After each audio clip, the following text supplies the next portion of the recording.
بسم الله الرحمن الرحيم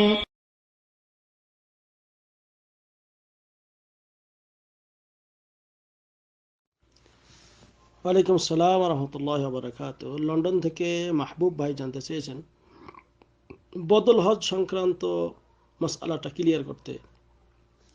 আলহামদুলিল্লাহ সাল্লাতু ওয়াসসালামু আলা রাসূলিল্লাহ। সম্মানিত ভাই, হজ ওই ব্যক্তির উপর ফরজ, ওয়ালিল্লাহি আলান নাসি হজ্জুল বাইত মান ইসতাতাআ ইলাইহি সাবিলা। সূরা আলে ইমরানের ৯৭ নম্বর আয়াতে আল্লাহ বলেছেন, আল্লাহর অধিকার রয়েছে ওই ব্যক্তির উপর যে আল্লাহর ঘর পর্যন্ত পৌঁছার সামর্থ্য রাখে, সেজন্য আল্লাহর হজ ব্রত পালন করে বা হজ পালন করে। এখন কোনো লোক যদি এই হজ করার ক্ষমতা নেই, তার শারীরিক কোনো ত্রুটি থাকে, অর্থাৎ হজ করার ক্ষমতা আছে, অর্থ আছে কিন্তু শারীরিক ক্ষমতা নেই, তাহলে তার পক্ষ থেকে বদল হজ করা যায়। কিন্তু যে ব্যক্তির টাকা পয়সা আছে, হজ করার ক্ষমতা আছে, শারীরিক কোনো ত্রুটি নেই, যেতে পারে আসতে পারে, অন্য কোনো সমস্যা নেই, তাহলে এই লোকটার পক্ষ থেকে বদল হজ করলে বদল হজ হবে না, কারণ সে ক্ষমতা রাখে। আর আল্লাহর কথা হলো যে ব্যক্তি আল্লাহর ঘর পর্যন্ত পৌঁছার ক্ষমতা রাখে, কাজে এই লোকের ক্ষমতা আছে, হয়তো বা সে ভিড়ের কারণে বা ইত্যাদির কারণে যাচ্ছে না, এরকম হলে ওই ব্যক্তির হজ হবে না। কিন্তু সে ব্যক্তি যদি খুব অসুস্থ হয়ে যায়, এমন রোগ যে ভালো হওয়ার মতো নয়, তাহলে তার পক্ষ থেকে হজ করা জায়েজ। অথবা কেউ মারা গেছে, তার উপর হজ ফরজ হয়েছিল, তাহলে তার পক্ষ থেকে হজ করা ফরজ, বদল হজ করা যেতে পারে। কিন্তু মনে করেন একজন ফকির, দরিদ্র মানুষ, তার পক্ষ থেকে হজ করা জরুরত নাই, কারণ সে তো আজেজ, সে ফকির, তার আর্থিক সামর্থ্যই নাই, অতএব তার উপর হজ ফরজ হয়নি। আচ্ছা, এই বদল হজ যে ব্যক্তি করবেন তাকে অবশ্যই আগে একবার হজ করতে হবে, কারণ নবী করিম সাল্লাল্লাহু আলাইহি ওয়াসাল্লাম একদিন হজের সময় শুনলেন, তিনি বলতেছেন, আল্লাহুম্মা লাব্বাইক আন শবরমা, হে আল্লাহ, আমি শবরমার পক্ষ থেকে উপস্থিত। তখন তিনি বললেন যে, হাজাজতা আন নাফসিক, তোমার নিজের হজ করেছো? ক্বাল লা, সাহাবী বললেন না। তিনি বললেন, হজ্জা আন নাফসিক সুম্মা মিন শবরমা, সুম্মা আন শবরমা, তুমি আগে নিজের হজ করো, তারপরে শবরমার পক্ষ থেকে। কাজেই যে ব্যক্তি আগে হজ করেছে সেই ব্যক্তি অন্যের হজ করতে পারবে।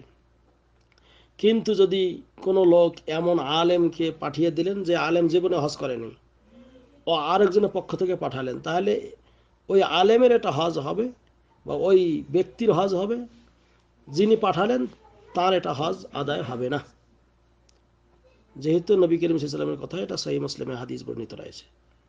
অনুরূপভাবে একজন পুরুষ একজন মহিলার পক্ষ থেকে হজ করতে পারবে, অনুরূপভাবে একজন মহিলা যদি একবার আগে হজ করেছে, পরে যদি আবার যায়, তাহলে অন্য পুরুষের পক্ষ থেকেও যেতে পারবে, কোনো সমস্যা নেই।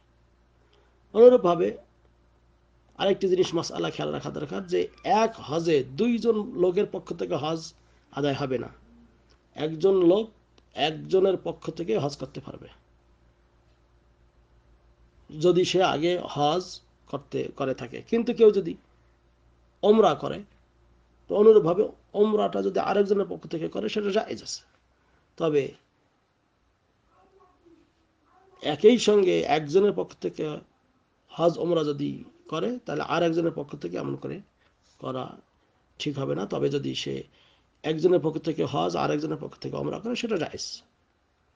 অনুরূপভাবে যে ব্যক্তি হজ করবেন, তার মূল উদ্দেশ্য হজ হবে না যে আমি টাকা গ্রহণ করছি, বরং তার মূল উদ্দেশ্য হতে হবে যে আমি আমার মুসলমান ভাইকে একটু সহযোগিতা করতেছি, এবং হজ ওমরা করতে হবে আল্লাহর উদ্দেশ্যে। আল্লাহ বলেছেন, আতিমুল হজ্জা ওয়াল উমরা লিল্লাহ, আল্লাহর উদ্দেশ্যে তোমরা হজ এবং ওমরা পালন করো। অনুরূপভাবে আরেকটি জিনিস খেয়াল রাখা দরকার, সেটা হলো যে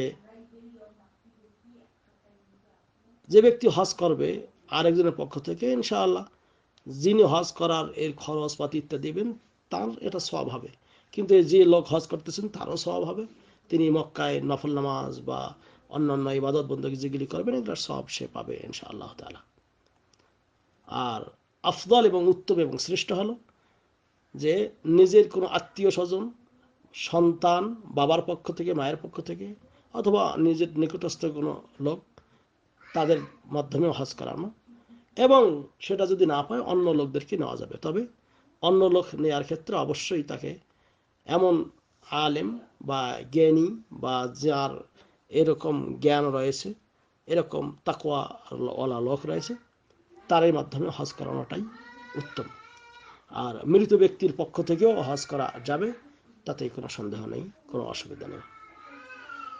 তবে একই সঙ্গে একবার হজ করতে এসে আপনি দুইজনের পক্ষ থেকে যদি আসে হজ করেন, তাহলে এটা জায়েজ হবে না, এটা আদায় হবে না। একজনের পক্ষ থেকে মাত্র আদায় হবে।